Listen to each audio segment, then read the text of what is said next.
Students, आज हम पढ़ने वाले हैं हमारा नया टॉपिक जिसका नाम है ऑर्गेनिक केमिस्ट्री। ठीक है, तो ऑर्गेनिक केमिस्ट्री क्या है, सबसे पहले इसकी डेफिनेशन पढ़ेंगे। The branch of chemistry which deals with the study of hydrocarbons and the compounds which could be thought of as derived from hydrocarbons by replacing some of hydrogens by other elements or group of elements is called organic chemistry। देखो ये क्या कह रहा है कि organic chemistry क्या है, एक ब्रांच है जो क्या डील करती है, केमिस्ट्री की ब्रांच है जो किससे डील करती है, हाइड्रोकार्बन से। अब हाइड्रोकार्बन्स क्या होते हैं, हाइड्रोकार्बन्स होते हैं हमारे पास जिसके अंदर क्या हो, कार्बन और हाइड्रोजन। तो ऐसे कंपाउंड जिनके अंदर क्या हो, कार्बन और हाइड्रोजन, उनको हम क्या कहते हैं, हाइड्रोकार्बन्स। ठीक है, and the compound which could be thought of as derived from hydrocarbon, ऐसे कंपाउंड जो या तो कार्बन हाइड्रोजन से बने होंगे या फिर कार्बन और हाइड्रोजन का जो बॉन्ड है उसमें से हम क्या करेंगे, एक हाइड्रोजन, जैसे कार्बन क्या है, कार्बन के बॉन्ड्स हैं तो उसमें से हम क्या करेंगे, एक हाइड्रोजन को रिप्लेस करके अगर मैं कोई और ग्रुप लगा दूं या कोई और एलिमेंट लगा दूं तो वो क्या वो भी हमारा क्या कहलाएगा, ऑर्गेनिक केमिस्ट्री के अंडर आएगा। ठीक है, जैसे मैंने यहाँ पे क्या लगा दिया, Cl, अभी भी क्या है, ये क्या कहलाएगा, हाइड्रोकार्बन, क्योंकि ये क्या है, डेरिवेटिव है। तो इसको हम क्या कहते हैं, derived from hydrocarbon by replacing some of hydrogens. तो हमने क्या किया, यहाँ से हाइड्रोजन रिप्लेस किया बाय अदर एलिमेंट, किसी भी और एलिमेंट से या ग्रुप से। तो ये किसकी स्टडी के अंदर आता है, ऑर्गेनिक केमिस्ट्री। तो आप लोगों को समझ आया कि ऑर्गेनिक केमिस्ट्री क्या है, केमिस्ट्री की एक ब्रांच है जिसके अंदर हम क्या स्टडी करते हैं, कार्बन और हाइड्रोजन के बारे में। ठीक है, जितने भी कार्बन और हाइड्रोजन के कंपाउंड्स हैं या जो भी इनके डेरिवेटिव्स हैं वो सब हम स्टडी करते हैं ऑर्गेनिक केमिस्ट्री के अंदर। अच्छा, तो हम पढ़ रहे थे ऑर्गेनिक केमिस्ट्री, तो इसके अंदर हमारा नेक्स्ट टॉपिक है शेप ऑफ ऑर्गेनिक कंपाउंड्स। तो हम पढ़ेंगे शेप ऑफ ऑर्गेनिक कंपाउंड्स क्या होती है। हमें शेप पढ़ने से पहले ये पता होना चाहिए कि कार्बन की क्या क्या प्रॉपर्टीज़ है। ठीक है, क्योंकि ऑर्गेनिक कंपाउंड्स के अंदर मेन जो रोल प्ले करता है वो है कार्बन। तो कार्बन क्या शो करता है, tetravalency. Tetravalency means the electronic configuration of carbon. अगर हम कार्बन की इलेक्ट्रॉनिक कॉन्फ़िगरेशन देखें तो क्या होगी, 2-4। कार्बन का जो एटॉमिक नंबर होता है वो होता है 6, तो इसकी इलेक्ट्रॉनिक कॉन्फ़िगरेशन होगी 2-4। तो इसके लास्ट जो शेल में इलेक्ट्रॉन है वो है 4। अब क्या करता है कार्बन, ये ना तो किसी को 4 इलेक्ट्रॉन दे सकता है और ना ही ले सकता है, तो इसलिए ये क्या करता है, जो कार्बन अपने 4 इलेक्ट्रॉन को शेयर करता है। ठीक है, और जो शेयरिंग से बॉन्ड बनता है उसको हम बोलते हैं कोवलेंट बॉन्ड। तो कार्बन क्या करता है, शेयर 4 इलेक्ट्रॉन्स, हैंस शो ए टेट्रा कोवेलेंसी, अपने इलेक्ट्रॉन को शेयर करता है दूसरे किसी एटम के साथ, तो क्या शो करता है, टेट्रा कोवेलेंसी। ठीक है, इसका मतलब कार्बन क्या बना सकता है, 4 बॉन्ड बना सकता है। कितने बॉन्ड बना सकता है, 4 बॉन्ड। आपको याद रखना है कार्बन मैक्सिमम कितने बॉन्ड बना सकता है, 4। नेक्स्ट है देखो Van Hoff and B Welt, ये इन्होंने क्या बोला था, suggested that 4 bonds of carbon, जो कार्बन के 4 बॉन्ड थे, are directed toward the 4 corners of regular tetrahedron. जो इसके जो 4 बॉन्ड थे कार्बन के वो क्या थे, कुछ इस तरीके से अरेंज थे टेट्राहेड्रन की तरह। ठीक है, ये क्या कह रहा है कि कार्बन के जो 4 बॉन्ड हैं वो क्या है, directed toward the corners of regular tetrahedron. अगर हम टेट्राहेड्रन बनाएं तो टेट्राहेड्रन कुछ इस टाइप का होगा। ठीक है, क्या कह रहा है, 4 कॉर्नर्स ऑफ रेगुलर टेट्राहेड्रन, क्या है ये, 4 कॉर्नर्स पे है, and carbon sitting at the centre of tetrahedron, और कार्बन कहाँ है, सेंटर के अंदर। अगर ये टेट्राहेड्रन की फॉर्म में बन रहा है तो इसका मतलब इसका एंगल क्या होगा, बॉन्ड एंगल 109 डिग्री 28 मिनट, क्योंकि जो रेगुलर टेट्राहेड्रन हमारा एंगल होता है वो क्या होता है, 109 डिग्री। ठीक है,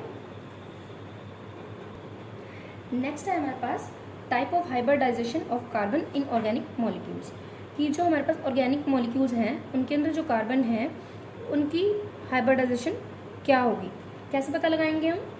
इन organic molecule carbon exhibit 3 different type of hybridization. जितने भी ऑर्गेनिक मॉलिक्यूल्स होंगे या ऑर्गेनिक कंपाउंड्स होंगे उनके अंदर जो कार्बन है वो मेनली 3 टाइप की हाइब्रिडाइजेशन शो करेगा। किसके बेस पे, depending on number of pi bonds, कि वो कितने पाई बॉन्ड्स बना रहा है उसके बेस पे।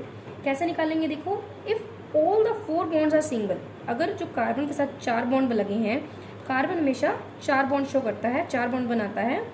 अगर उससे जो चारों के चारों बॉन्ड बने हैं, अगर वो क्या है, सिंगल है, मतलब सिंगल सिंगल बॉन्ड है, तो हमेशा, या सिग्मा बॉन्ड है, इनको सिग्मा बॉन्ड बोलते हैं, तो हमेशा इससे हाइब्रिडाइजेशन क्या होगी, sp3। ठीक है, जितने भी सिंगल सिंगल बॉन्ड होते हैं उनको हम क्या बोलते हैं, सिग्मा बॉन्ड। ये सारे क्या हैं, सिग्मा बॉन्ड। ठीक है, तो जितने, अगर कार्बन के साथ सारे के सारे सिंगल बॉन्ड हैं तो हमेशा कार्बन की हाइब्रिडाइजेशन क्या होगी, sp3।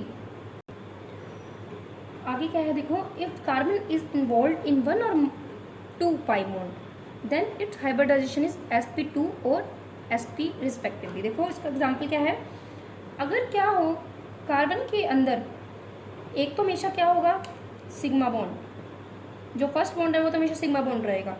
अगर उसके अलावा कोई अगर एक्स्ट्रा बॉन्ड है तो उसको हम क्या बोलते हैं, पाई बॉन्ड। ठीक है, यहाँ पे क्या है, एक तो सिग्मा है ही, ये 2 क्या कहलाएंगे हमारे, पाई बॉन्ड्स। ठीक है, तो ये क्या कह रहा है, the carbon is involved in 1 और 2 पाई बॉन्ड। अगर किसी के अंदर भी, कोई मॉलिक्यूल के अंदर कार्बन के पास कोई पाई बॉन्ड है तो उसकी हाइब्रिडाइजेशन क्या होगी, अगर 1 पाई बॉन्ड है तो sp2, अगर 2 पाई बॉन्ड्स हैं तो sp। देखो यहाँ पे क्या है, कार्बन के जो सेंटर में हम देखेंगे, इस कार्बन के पास क्या है, 1 पाई बॉन्ड है। ठीक है, 1 सिग्मा एंड 1 पाई, तो इसकी हाइब्रिडाइजेशन में से क्या होगी, वो sp2। यहाँ पे इसके पास कितने पाई बॉन्ड्स हैं, 2, तो इसकी हाइब्रिडाइजेशन क्या होगी, sp। ठीक है, नेक्स्ट हमारे पास क्या है, the state of hybridization influence the bond length and bond strength in organic compounds. ये कह रहा है कि जो हाइब्रिडाइजेशन मैंने जस्ट पढ़ा कि कार्बन कितने टाइप की हाइब्रिडाइजेशन शो करता है, तो ये क्या कहता है, जो हाइब्रिडाइजेशन है उसका जो है इन्फ्लुएंस, वो bond strength and bond length के ऊपर भी पड़ता है। कैसे, देखो ये क्या है, कुछ पॉइंट्स हैं, ये आपने पढ़े होंगे केमिकल बॉन्डिंग के अंदर भी। क्या कहता है ये, जैसे जैसे एस करेक्टर बढ़ता है, एस करेक्टर बढ़ने से बॉन्ड स्ट्रेंथ इंक्रीज करती है। एस करेक्टर मीन्स जैसे हमने क्या पढ़ा, sp3, sp2, sp। यहाँ देखो, यहाँ पे एक s है और 3 p ऑर्बिटल है, तो यहाँ पे एस करेक्टर कम है, हम नीचे जा रहे हैं, एस करेक्टर क्या हो रहा है, इंक्रीज। तो ये कह रहा है जैसे जैसे एस करेक्टर बढ़ता है बॉन्ड स्ट्रेंथ बढ़ती है, मतलब बॉन्ड क्या हो जाता है, हमारा स्ट्रॉन्ग हो जाता है। ठीक है, जैसे जैसे एस करेक्टर बढ़ता है बॉन्ड स्ट्रेंथ बढ़ती है। ठीक है, अगर बॉन्ड स्ट्रेंथ बढ़ेगी तो हमारे पास बॉन्ड लेंथ क्या होगी, कम। ठीक है, बॉन्ड स्ट्रेंथ और बॉन्ड लेंथ क्या है, आपस में इनवर्सली प्रोपोर्शनल है। तो क्या से पता लगेगा, देखो जैसे अगर sp3 हाइब्रिडाइजेशन है किसी मॉलिक्यूल के अंदर, तो उसके अंदर क्या होगा, लेस एस करेक्टर है। अगर लेस एस करेक्टर होगा तो उसकी बॉन्ड स्ट्रेंथ क्या होगी, कम, और बॉन्ड स्ट्रेंथ कम होगी तो उसकी बॉन्ड लेंथ क्या होगी, ज़्यादा। ठीक है, इसी तरीके से अगर sp में आए तो sp में देखो जितना p करेक्टर है उतना ही s करेक्टर है, तो उसमें हाई s करेक्टर है। अगर s करेक्टर हाई है तो उसकी बॉन्ड स्ट्रेंथ क्या होगी, ज़्यादा, और बॉन्ड स्ट्रेंथ ज़्यादा होगी तो बॉन्ड लेंथ क्या होगी, कम।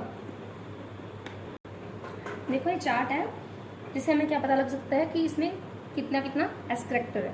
देखो सबसे पहले क्या है, हाइड्रोकार्बन कौन कौन से मेरे पास, फर्स्ट है मीथेन। मीथेन का जो हमारे पास फॉर्मूला होता है वो है CH4।